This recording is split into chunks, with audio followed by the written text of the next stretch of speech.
আমাদের তথ্য উপাত্ত অনুযায়ী বাজারে চালের কোনো ঘাটতি নেই। আমরা বাণিজ্য উদারীকরণ করার জন্য গতকাল আমরা বাংলাদেশ ব্যাংকের গভর্নর সহ খাদ্য উপদেষ্টা সহ পিসিবির চেয়ারম্যান সহ কৃষি মন্ত্রণালয় সহ আমরা গত পরশুদিনও বসেছি, গতকালও বসেছি।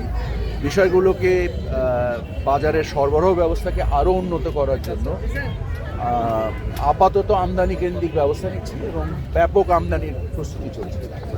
তো এই আমদানির ব্যাপকতার ফলে স্থানীয় বাজারে আমাদের ধারণা মূল্য হ্রাস ঘটবে, কিন্তু যারা মজুত করছেন ভোক্তাদের কষ্টে হয়তোবা সাময়িক মুনাফা করছেন।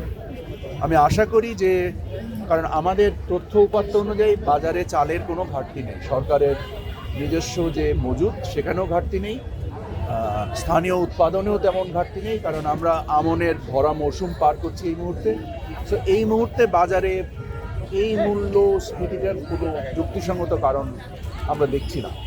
তো আশা করি এটা ইনশাআল্লাহ আল্লাহর রহমতে কিছুদিনের মধ্যে নেমে আসবে।